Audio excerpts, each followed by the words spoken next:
मानव इतिहास की शुरुआत से ही हम सभी आसमान की तरफ देखकर हैरान होते आए हैं। हमारे पूर्वजों के अनुमान और आधुनिक विज्ञान की मदद से हम ये जान पाने में सफल हो पाए कि इस पूरे ब्रह्मांड में हमारी जगह आखिर कहां पर है। लेकिन खुद को जान पाने का ये सफर बहुत लंबा रहा।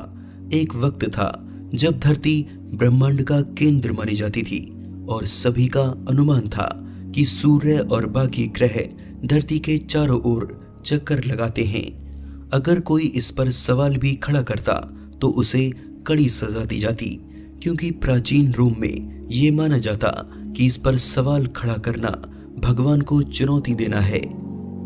लेकिन वक्त के साथ सब सामने आ गया। धीरे धीरे इंसान की तरक्की के साथ हमें मालूम हुआ कि हमारी इस ब्रह्मांड में जगह आखिर कहां पर है। आइए चलते हैं एक छोटे से सफर पर, जहां हम हमारे घर यानी धरती से लेकर ब्रह्मांड के आखिरी छोर तक का सफर तय करेंगे।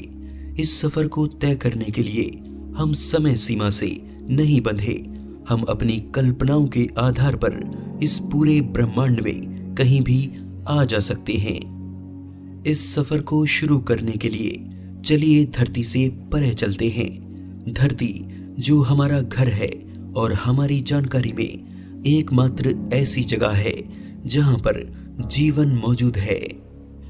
शुरुआत करते हैं हमारे सबसे करीबी पड़ोसी चंद्रमा से, जहां पर धरती जैसा कुछ भी नहीं है। न पानी, न वातावरण और न ही जीवन। ऐसा माना जाता है कि इसका जन्म आज से 4.5 अरब साल पहले धरती से मंगल ग्रह जितना बड़ा पिंड टकराने से हुआ था। उस टक्कर से निकला मलबा धीरे धीरे इकट्ठा हो गया, जो आगे चलकर हमारा चांद बना। हमारा सूर्य हमारे सौर मंडल की सबसे बड़ी ताकत है और धरती पर जीवन के लिए जिम्मेदार है। इसकी ग्रेविटी के प्रभाव से ही हमारी समूची सौर व्यवस्था टिकी है, जिसकी शुरुआत मरक्यूरी यानी बुध ग्रह से होती है। बुध की धरती क्रेटरों से अटी पड़ी है और बिल्कुल हमारे चंद्रमा जैसी नजर आती है, जो साबित करता है कि यह भूवैज्ञानिक रूप से अरबों सालों तक बेजान रहा होगा। अब तक 2 अंतरिक्षयान बुध ग्रह पर जा चुके हैं। मैरिनर 10 सन 1974 से 1975 के बीच 3 बार इस ग्रह की यात्रा कर चुका है। मैसेंजर यान 2004 में नासा द्वारा छोड़ा गया था। इसने 2011 में बुध ग्रह के चक्कर लगाए और इससे पहले जनवरी 2008 में इसने बुध के कभी न देखे गए हिस्से की हाई क्वालिटी इमेजेस भेजी। बुध के लगभग 50% हिस्से का नक्शा बनाया जा चुका है, लेकिन सूर्य के काफी पास होने की वजह से होने वाले अत्यधिक प्रकाश और चकाचौंध से हबल दूरबीन इसके बाकी हिस्से का नक्शा नहीं बना पाती। हमारा अगला पड़ाव है शुक्र यानी वीनस। इसका आकार, गुरुत्वाकर्षण और संरचना कुछ कुछ धरती के जैसा है। वीनस एसिड से भरे बादलों की मोटी चादर से ढका है, जिसकी वजह से इसकी सतह हमें धरती से नजर नहीं आती। इसकी सतह पर काफी मात्रा में ज्वालामुखी मौजूद है, इतने कि 100 किलोमीटर के दायरे में ही 150 से ज्यादा बड़े आकार वाले ज्वालामुखी मिल जाते हैं। ऊपरी सतह पर भारी मात्रा में बादल होने के बावजूद वीनस पर बारिश नहीं होती। हालांकि सतह से कुछ किलोमीटर ऊपर तेजाब की बारिश होती है, लेकिन वो सतह के 25 किलोमीटर ऊपर ही भाप बन जाती है। अध्ययन बताते हैं कि अरबों सालों पहले इसकी सतह पर पर्याप्त मात्रा में पानी मौजूद था, जो समय के साथ भाप बनता रहा और एक अलग तरह का ग्रीन हाउस इफेक्ट पैदा हुआ। वीनस पर जीवन नहीं है, लेकिन वैज्ञानिकों का अनुमान है कि इसके निचले और बीच की बादलों की परतों में रहने लायक माहौल मौजूद है, यानी वीनस अब भी जीवन की दौड़ से बाहर नहीं हुआ। हमारे सफर का अगला पड़ाव है मंगल यानी मार्स। 1965 में भेजे गए मैरिनर 4 से अब तक भेजे गए सभी मंगलयानों से मिली जानकारी हमें ये बताती है कि सौर मंडल के सभी ग्रहों में हमारी पृथ्वी के अलावा मंगल पर जीवन और पानी होने की संभावना सबसे ज्यादा है। धरती से करोड़ों किलोमीटर दूर मंगल को वैज्ञानिक इस नजर से देखते हैं कि भविष्य में इस पर बस्ती बसा पाएंगे। इसके आगे मौजूद है एस्टेरॉयड बेल्ट, जो मार्स और जुपिटर के बीच रहकर सूर्य के चक्कर लगाती है। और यह है हमारी सौर व्यवस्था का सबसे बड़ा ग्रह जुपिटर यानी बृहस्पति। अपने 4 बड़े और दर्जनों छोटे चंद्रमाओं के साथ जुपिटर अपने आप में एक छोटे सोलर सिस्टम के जैसा है। अगर सौर व्यवस्था के बाकी सारे ग्रहों को मिला लिया जाए तब भी वे भार में जुपिटर का मुकाबला नहीं कर सकते। इसकी सतह पर है इसका ग्रेट रेड स्पॉट। भयंकर तूफान से बना ये लाल धब्बा हमारी धरती से 3 गुना बड़ा है। अनुमान है कि इसका ये तूफान पिछले 350 सालों से नहीं थमा। हमारा अगला पड़ाव है शनि, जो अपने शाही छल्लों से घिरा है और बेहद खूबसूरत नजर आता है। ये छल्ले बर्फ के कणों से मिलकर बने हैं और शनि की सतह से ऊपर लाखों किलोमीटर तक फैले हैं। कुल 62 चंद्रमा शनि के चक्कर लगाते हैं, जिनमें से टाइटन सबसे बड़ा और वायुमंडल को कैद कर कर रखने वाला सोलर सिस्टम का एकमात्र चंद्रमा है।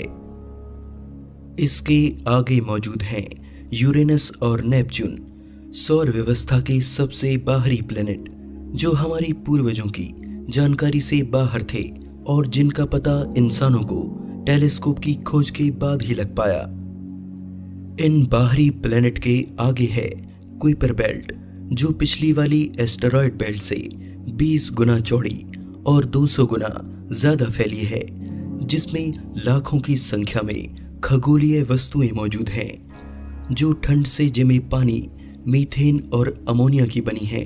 मानो लाखों छोटी छोटी बर्फ से बनी दुनिया यहाँ तैर रही हो, और हमारा प्लूटो इन्हीं में से एक है।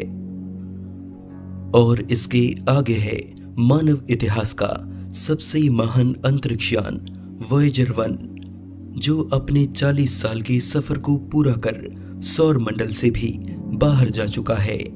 ये हमसे लगभग 19 अरब किलोमीटर दूर है। ये मानवों द्वारा भेजा गया ऐसा यान है जिसने इंसानों को सबसे ज्यादा सौर मंडल के छिपे रहस्यों के बारे में बताया। हम आगे किसी और वीडियो में इसके बारे में विस्तार से बात करेंगे, लेकिन अभी आगे चलते हैं। इससे आगे आकर हमारा सौर मंडल लगभग खत्म हो जाता है और यहाँ से हमारा सूर्य एक आम तारे की तरह दिखाई पड़ता है।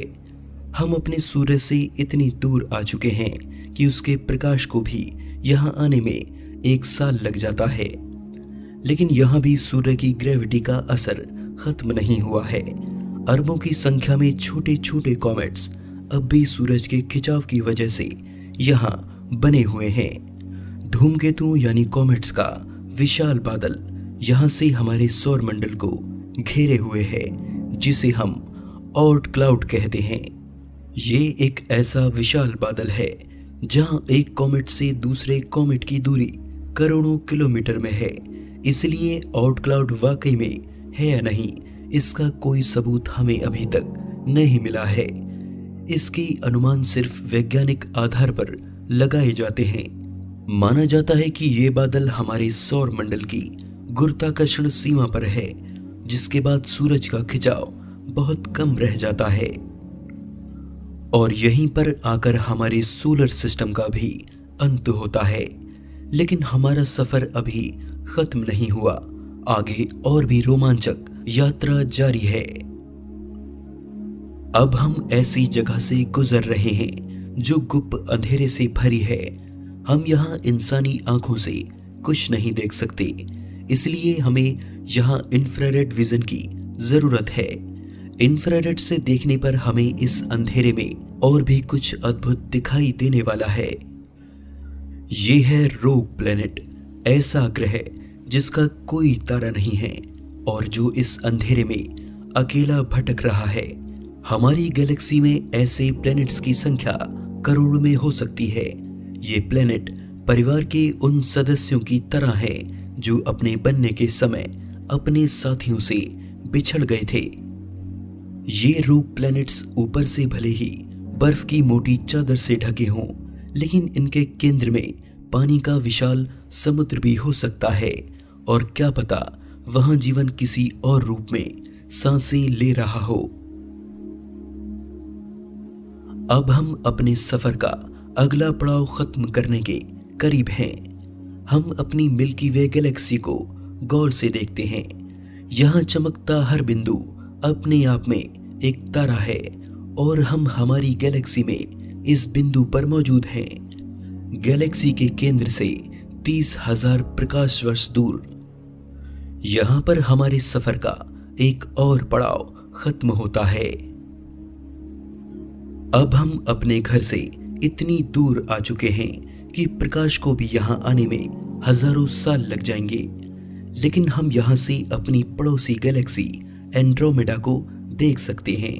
वैज्ञानिकों का अनुमान है कि हमारी मिल्की वे और एंड्रोमेडा गैलेक्सी बहुत तेजी से एक दूसरे की तरफ आगे बढ़ रही हैं और करीब 4 अरब साल बाद ये आपस में टकरा जाएंगी। ऐसी ही ढेरों छोटी बड़ी गैलेक्सी मिलकर एक लोकल ग्रुप बनाती हैं। इनकी तादाद इतनी ज्यादा है कि हम यहाँ से अपनी गैलेक्सी को ढूंढ भी नहीं सकते। लेकिन अगर आप इसे देखकर हैरान हैं तो ये जानकर आप दंग रह जाएंगे कि ऐसे हजारों लोकल ग्रुप मिलकर एक सुपर क्लस्टर बनाते हैं। यानी एक सुपर क्लस्टर में ऐसी हजारों लोकल ग्रुप हो सकते हैं और यहाँ पर आकर हमें जो प्रकाश का छोटे से छोटा बिंदु दिखाई पड़ता है वो अपने आप में एक पूरी गैलेक्सी है, जिनमें हर गैलेक्सी में अरबों तारे जमा हैं। इस सुपर क्लस्टर को भी हम हमारे ब्रह्मांड का एक छोटा हिस्सा ही कहेंगे, क्योंकि हमारे ब्रह्मांड में 1 करोड़ सुपर क्लस्टर होने की संभावना है। 1 करोड़ सुपर क्लस्टर मिलकर हमारे ब्रह्मांड को बनाते हैं, यानी इसे हम हमारा यूनिवर्स कह सकते हैं। और यहीं पर आकर हमारे विज्ञान की भी सीमा समाप्त होती है। इससे आगे ना तो हम देख सकते हैं और ना ही अंदाजा लगा सकते हैं। इसलिए इसे हम ऑब्जर्वेबल यूनिवर्स या ज्ञात ब्रह्मांड कहते हैं। इसी ब्रह्मांड में खरबों की संख्या में गैलेक्सियां समाई हैं और इसका व्यास यानी डायमीटर लगभग 91 अरब प्रकाश वर्ष है। यानी इसके एक छोर से दूसरे छोर पर पहुंचने में प्रकाश को भी 91 अरब साल लगेंगे। लेकिन ये केवल ऑब्जर्वेबल यूनिवर्स का साइज है। पूरा ब्रह्मांड कितना बड़ा है ये हमें नहीं पता। शायद ये अनंत भी हो सकता है। क्या यहीं पर आकर इन सब का अंत होता है? कुछ लोग इसे अंत मानते हैं, लेकिन कुछ का मानना है कि सारे तारे, गैलेक्सीज और सुपर क्लस्टर से बना ये ब्रह्मांड समुद्र में तैरती एक बूंद की तरह है, जहां इसके जैसे और ब्रह्मांड होने की अनगिनत संभावनाएं हो सकती हैं, जिनका कोई अंत नहीं है। 2 या 2 से ज्यादा ब्रह्मांड वाले इस सिद्धांत को हम मल्टीवर्स यानी महाब्रह्मांड कहते हैं। लेकिन ये सिर्फ एक अंदाजा है और ये अंदाजा गलत भी हो सकता है। क्या आप भी अब बहुत छोटा महसूस कर रहे हैं? मैं भी। मानो जैसे इस अनंत ब्रह्मांड में हमारा कोई वजूद न हो। लेकिन हमारी सोच छोटी नहीं है। वैज्ञानिक आधार पर ही हमने इन सब बातों का पता लगाया है। याद कीजिए वो समय जब टेलीस्कोप का आविष्कार तक नहीं हुआ था। तब जहां तक इंसान देख सकता था केवल वहीं तक हमारी दुनिया थी। लेकिन अब वक्त बदल चुका है। हमने बीते कुछ सदियों में बहुत कुछ हासिल किया है और आगे भी करते रहेंगे। वक्त की सीमा को तोड़ना शायद नामुमकिन हो, लेकिन अपनी विज्ञान की सीमा को हम और आगे लेकर जा सकते हैं। अब नहीं तो कुछ 100 साल बाद हम ब्रह्मांड के कुछ और राज जानने में सफल जरूर होंगे।